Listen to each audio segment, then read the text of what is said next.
तो आइए दोस्तों, कोरोना वायरस को लेकर आज दिन भर की तमाम बड़ी खबरों पर नजर डालते हैं। देश में कोरोना पर वैज्ञानिकों की तरफ से कुछ नई सलाह, नए सुझाव निकल कर आ रहे जो एक आम आदमी को जरूर जानने चाहिए। मैं आपको बताऊंगा क्या क्या कहना है वैज्ञानिकों का। वहीं अब छोटे बच्चों के लिए 2 साल से लेकर 18 साल तक के बच्चों के लिए कोरोना वैक्सीन को लेकर भी एक अपडेट आ रहा। कुछ और बड़ी खबरें भी जानेंगे अपन। कोरोना से जुड़े आज के 15 बड़े अपडेट जानते हैं इस वीडियो में फटाफट से। बिल्कुल बने रहेगा दोस्तों मेरे साथ और इस वीडियो को एकदम पूरा लास्ट तक देखते रहिएगा। पहला अपडेट आप देख पा रहे कि पेट दर्द सहित कोरोना के कुछ नए लक्षण देखने को मिले हैं। अगर आपके भी शरीर में ये लक्षण, ये सिम्टम्स दिखते हैं तो तुरंत सावधान हो जाएं। जी हाँ, बार बार दोस्तों आपने देखा होगा, विज्ञान की तरफ से भी सुना होगा कि कोरोना वायरस जो है समय समय पर अपना म्यूटेंट बदल रहा है, अपने पैटर्न में बदलाव कर रहा है और जैसे जैसे कोरोना अपने आप में बदलाव करता है उसके लक्षणों में भी बदलाव होते हैं। शुरुआत में कोरोना के लक्षणों में सिर्फ सर्दी, खांसी, जुकाम, हल्की फुल्की बुखार आना ये थे शामिल, राइट। फिर बीच में थोड़े एडवांस लक्षण आए, खाने पीने की चीजों का स्वाद नहीं आने लगा, गंध वगैरह नहीं आने लगी। फिर और नए लक्षण देखने को मिले, आंखों में जलन वगैरह वगैरह। अब कोरोना वायरस के कुछ और नए लक्षण देखने को मिल रहे दोस्तों। अगर पेट में भी दर्द है और भी कुछ नए सिम्टम जो मैं आपको बताता हूँ वो भी अगर दिखे तो आप समझ जाइए आप में कोरोना हो सकता है। अभी तक कोरोना लंग्स, किडनी, जीभ, गले पर ही अटैक कर रहा था, लेकिन अभी हाल ही में जो कोरोना के नए लक्षण आए थे ना, जिसमें बुखार आना, मुंह का स्वाद चले जाना, सांस लेने में समस्या होना, गले में खराश, सिर दर्द, गले में कमजोरी, लाल आंखें होना, सिर दर्द वगैरह, ये तो जनरल लक्षण है, राइट। अब पेट दर्द होना, दस्त आना, उल्टी होना,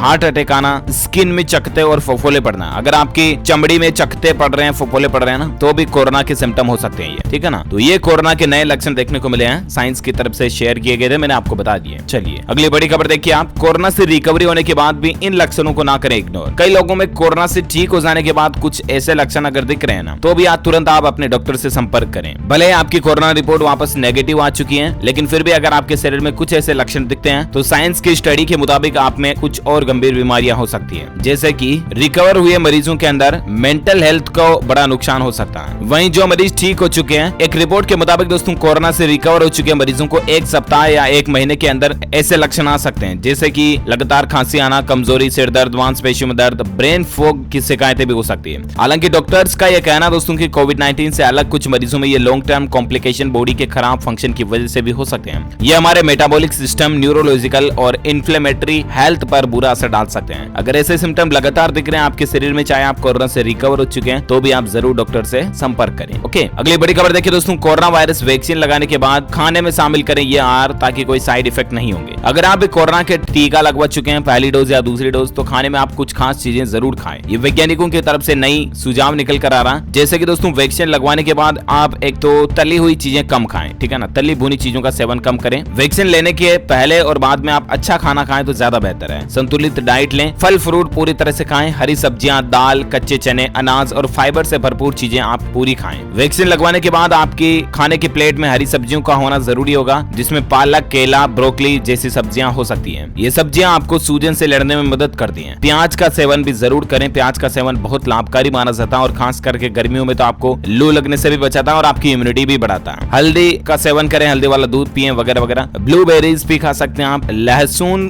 भरपूर मात्रा में खाएं, क्योंकि दोस्तों लहसुन में कई तरह के कैल्शियम, आयरन, कॉपर, पोटेशियम और फास्फोरस प्रचुर मात्रा में पाए जाते हैं। इसके यही गुण इसे बहुत ही उत्तम औषधि भी बनाते हैं। लहसुन मतलब अपने आप में एक औषधि है, जरूर इसका दबा के आप खाने में सेवन करें। तो ये चीजें आप वैक्सीन लगवाने के बाद भोजन में ध्यान रखें, ठीक है ना। और अगली बड़ी खबर देखिए दोस्तों। देश में कोरोना के आंकड़ों की बात करें तो अभी भी हाहाकार मचा हुआ है। पिछले 24 घंटों के दौरान 4205 लोगों की मौत हुई। हालांकि भले ही मामले दोस्तों 3.5 लाख के लगभग ही देखे गए, 3,48,000 नए मामले आए, लेकिन मौत 4,500 के तकरीबन लोगों की हो गई, यानी कि मरने वालों का आंकड़ा कम नहीं हो रहा। वहीं टेस्टिंग की बात करें तो एक दिन में भारत में रिकॉर्ड तोड़ 19,83,000 टेस्ट किए गए, जिसमें से 3,48,000 संक्रमित मिले। 2 दिन में पॉजिटिविटी रेट में 7.3% की गिरावट देखी गई। तो ये एक राहत की बात निकल कर आ रही दोस्तों कि अब भारत में मतलब कोरोना का जो नए आंकड़े आना ना, वो थोड़ा थोड़ा कम हो रहा है, ज्यादा भी कम नहीं हो रहा, थोड़ा थोड़ा कम हो रहा है। लेकिन आपसे ये रिक्वेस्ट है दोस्तों कि प्लीज आप थोड़ी बहुत भी जरा से भी लापरवाही ना करें। भले ही कोरोना कम हो रहा हो, ज्यादा हो रहा हो, हमें इस पर ध्यान नहीं देना, बल्कि इस पर ध्यान देना कि हम अपने आप में सावधानी कैसे रखें और देश को कोरोना मुक्त करने में आप क्या भागीदारी निभा रहे हो। आप कहीं बाहर तो नहीं निकल रहे हो, आप कहीं भीड़ वाले इलाकों में तो नहीं जा रहे हो, आप कहीं बिना मास्क के तो नहीं घूम रहे हो। इन बातों का ध्यान रखें, ठीक है ना। और अगली बड़ी खबर देखिए। कोरोना पर वैज्ञानिक शाहिद जमील का बड़ा दावा निकल कर आ रहा है। दूसरी लहर की रफ्तार भी धीमी हुई, लेकिन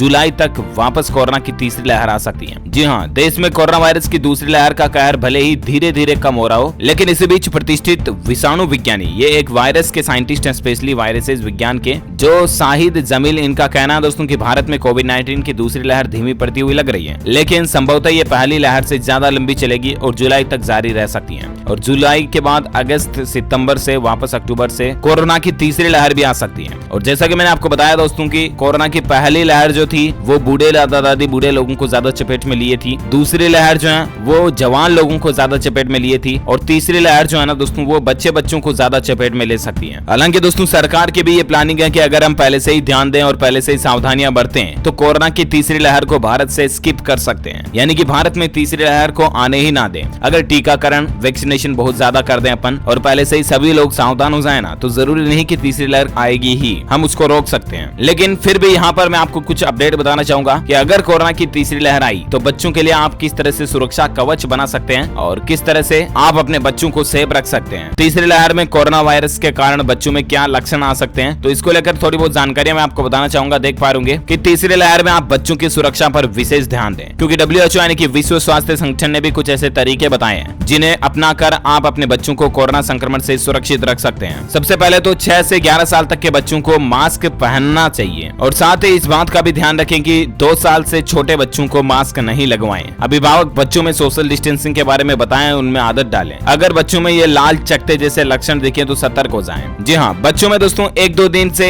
लगातार ज्यादा दिन से बुखार है तो भी सावधान रहें, आप डॉक्टर से संपर्क करें। बच्चों के शरीर और पैर में लाल चकत्ते दिखें तो भी सावधान हो जाएं। अगर आपको बच्चे के चेहरे का रंग नीला दिखने लगे, बच्चे को उल्टी दस्त की समस्या हो, अगर बच्चे के हाथ पैर में सूजन आने लगे तो तुरंत आप डॉक्टर से संपर्क करें। वहीं आप बच्चों के लिए कुछ छोटी छोटी एक्सरसाइज शुरू करवा सकते हैं, जैसे कि आप अपने बच्चों के फेफड़ों को मजबूत बनाने के लिए उनको कहें कि आप गुब्बारे फुलाएं, बच्चों को बैलून फुलाने के लिए कहें, बच्चों को पानी के लिए गुनगुना पानी दें, इससे संक्रमण का खतरा कम होगा। अगर बच्चा थोड़ा बड़ा है तो उसे सांस वाली एक्सरसाइज कराएं, जैसे कि कपालभाति हो गया। ये बच्चों की इम्यूनिटी बढ़ाने के लिए खट्टे फल खाने के लिए दें उनको, अंगूर, मौसमी, नींबू, संतरा वगैरह ये खट्टे फल उनको खाने के लिए दें, है ना। तो इस तरह से आप अपने बच्चों का खास केयर करें और मोबाइल और तनाव, स्ट्रेस, इन दोनों चीजों से दूरी बनाकर रखें। मोबाइल जितना कम देखेंगे आपके बच्चे उतना ही ज्यादा फायदा हुआ, है ना। और अगली बड़ी खबर देखिए आप, अब 2 साल से भी ज्यादा उम्र के बच्चों पर कोरोना वैक्सीन का ट्रायल शुरू हो चुका है। भारत बायोटेक को इसकी मंजूरी मिल चुकी है। जी हाँ, भारत इस वक्त कोरोना वायरस की दूसरी लहर का सामना कर रहा है और इसी बीच दोस्तों वैक्सीनेशन जो है 2 से 18 साल तक के बच्चों के ऊपर ट्रायल करने की मंजूरी भी भारत को मिल चुकी है। कोरोना वैक्सीन से जुड़ी सब्जेक्ट एक्सपर्ट कमेटी SEC ने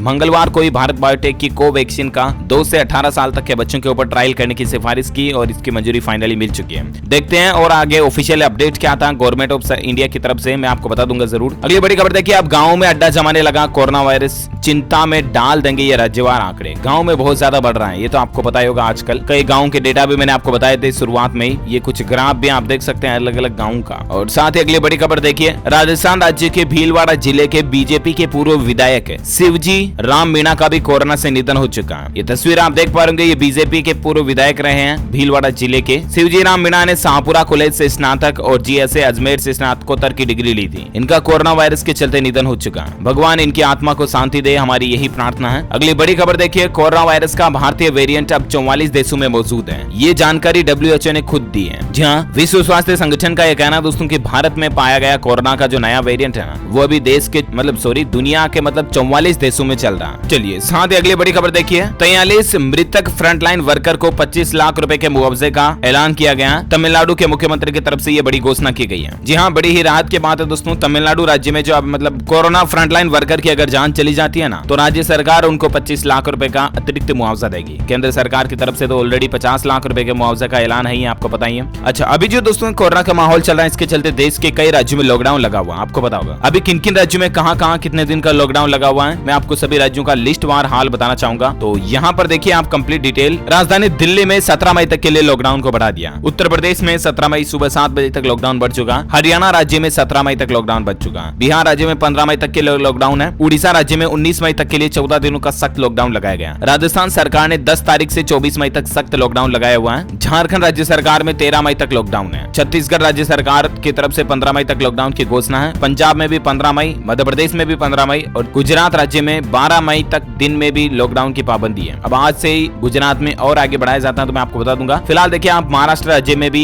15 मई तक लॉकडाउन को बढ़ा दिया। पश्चिम बंगाल में पिछले सप्ताह से ही सख्त पाबंदी लागू हुई है, सभी तरह के जमावड़े पर रोक है अगले आदेश तक। असम राज्य में देखिए दोस्तों कर्फ्यू लगा हुआ है, रात्रि कर्फ्यू यहाँ पर भी, और सार्वजनिक स्थानों पर आने जाने पर रोक है। नागालैंड में 30 अप्रैल से लेकर 14 मई तक सख्त लॉकडाउन के नियम लागू हुए हैं। मिजोरम में भी 17 मई तक सुबह 4 बजे तक लॉकडाउन लगा हुआ है। अरुणाचल प्रदेश में शनिवार से शाम 6:30 बजे से सुबह 5 बजे तक रात्रि कर्फ्यू लागू रहेगा। मणिपुर में 17 मई के बीच रात्रि कर्फ्यू। सिक्किम में 16 मई तक लॉकडाउन। जम्मू कश्मीर में 10 मई तक लॉकडाउन जैसी पाबंदियां थी, लेकिन इनको आगे बढ़ा दिया गया। उत्तराखंड में भी 18 मई तक कोविड कर्फ्यू लगा दिया गया। हिमाचल प्रदेश में 16 मई तक, केरल में 16 मई तक, तमिलनाडु में 24 मई तक और पुडुचेरी में भी 24 मई तक। तो इन राज्यों में ये तारीख में सख्त लॉकडाउन लगा हुआ है। अभी दोस्तों हमारे देश के व्यापारिक संगठन केट ने भी केंद्र सरकार से ये डिमांड की थी कि पूरे देश में सख्त लॉकडाउन लगा दिया जाए एक बार। तो देखते हैं अब केंद्र सरकार पूरे देश में राष्ट्रीय लॉकडाउन लगाती है या नहीं। जो कोई भी अपडेट आएगा वो तो मैं आपको बता दूंगा अलग से DLS न्यूज के ऊपर अपडेट। फिलहाल के वीडियो में बस इतना ही। आप मुझे कमेंट करके बताइए कि आप कौन से राज्य में रहते हैं, ताकि मैं आपके राज्य के समाचार भी आपके मोबाइल तक पहुंचा दूंगा। इस वीडियो को लाइक करना, शेयर भी करना अपने दोस्तों के साथ फेसबुक और व्हाट्सएप पर। और एक काम और करना ना यार, लगे हाथ आप इस चैनल को नीचे लाल बटन दबाकर सब्सक्राइब भी कर लो, और पास में घंटी का बटन बन के आएगा उसको भी दबा देना। इससे होगा कि आपको रोजाना की ताजा खबरें, मुल्क के समाचार तुरंत आपके मोबाइल पर मिल जाएंगे। ओके, ख्याल रखना आप अपने खुद का, अपने परिवार का भी। बिना काम घर से बाहर मत जाइएगा, बाहर पुलिस लॉकडाउन में डंडे मारेगी, ध्यान रखना। बाकी आप और आपका परिवार सेफ रहे, सुरक्षित रहे, हमारी यही प्रार्थना है। वीडियो को लाइक शेयर जरूर कीजिएगा। Thank you, take care, good bye, जय हिंद, जय भारत, वंदे मातरम।